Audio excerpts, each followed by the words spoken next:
Hello everyone, welcome back to Education Ivy. Today we are going to study the use of has to have to in negative interrogative sentence. आज negative interrogative sentence में has to have to का use करेंगे. ये negative का structure है.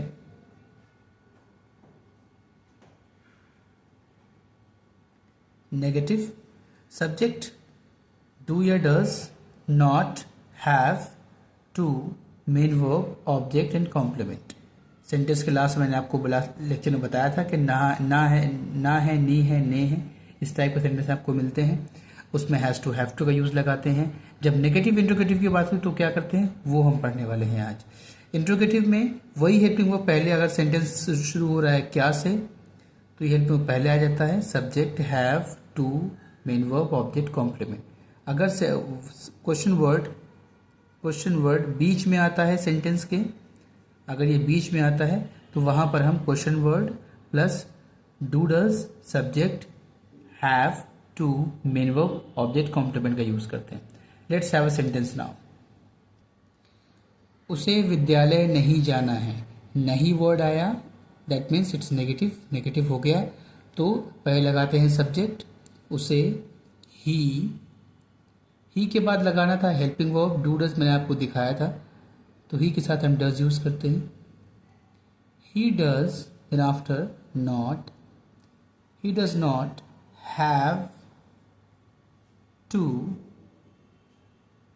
गो to school.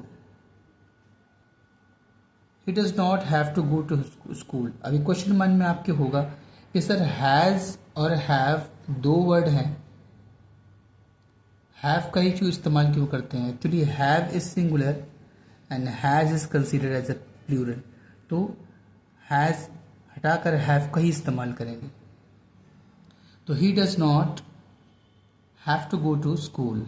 अगर question word शुरुआत में आपको मिल जाता है, जैसे क्या मिल जाएगा, तो इस क्या के लिए इसकी इंग्लिश वॉट नहीं लिखते हैं. मैंने टेंस में आपको बताया था.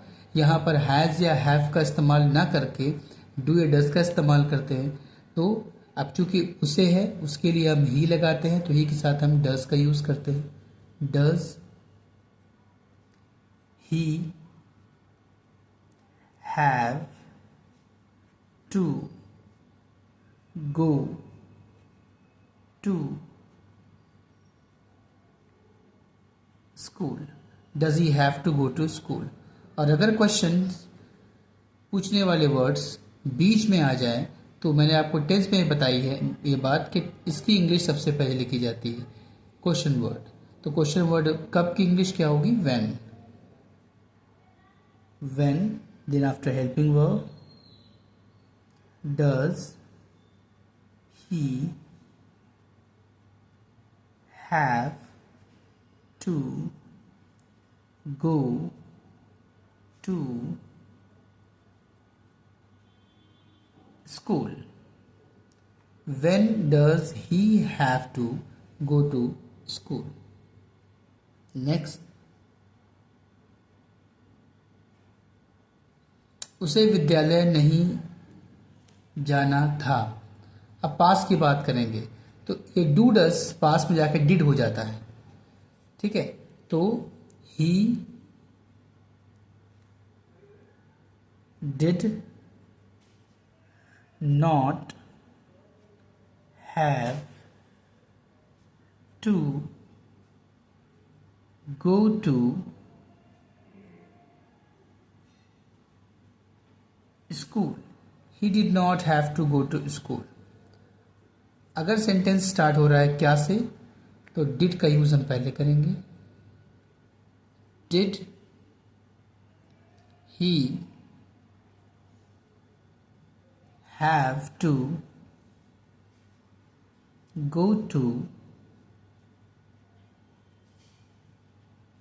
school. Did he have to go to school? Now, अगर क्वेश्चन वर्ड बीच में आ जाए तो मैंने बताया उसकी इंग्लिश पहले कर देते हैं. क्यों, वाई. अच्छा, यहाँ पर देखिए, यहाँ नहीं वर्ड भी आपको मिल रहा है, तो इस नहीं वर्ड के नॉट लगाना है. अब नॉट कहाँ लगाएंगे, डिड ही नॉट यहाँ लगता है.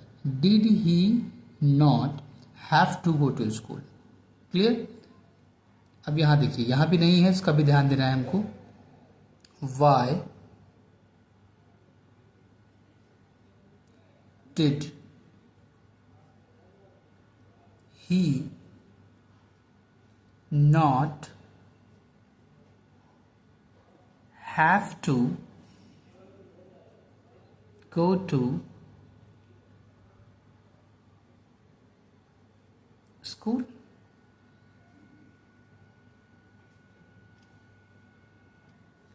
नेक्स्ट सेंटेंस फ्यूचर से बिलोंग करता है। उसे विद्यालय नहीं जाना होगा। क्या उसे विद्यालय नहीं जाना होगा? उसे विद्यालय कब जाना होगा? तो इस टाइप के सेंटेंस में हेल्पिंग वर्ब विल या शैल का यूज होता है। विल और शैल, फ्यूचर में कुछ भी होगा तो विल शैल तो लगता ही है।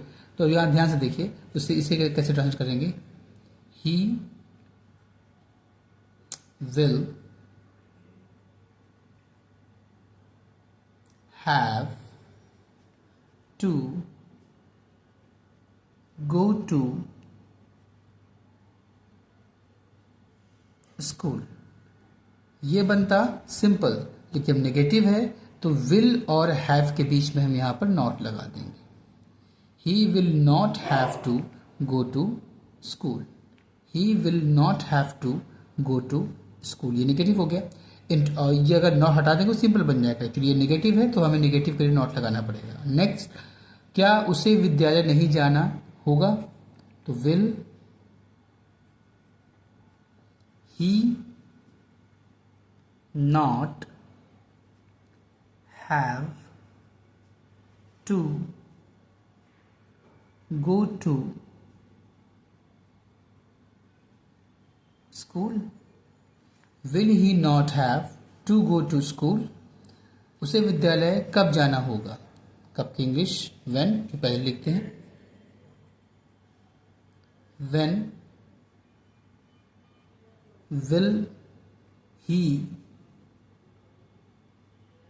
have to go to school?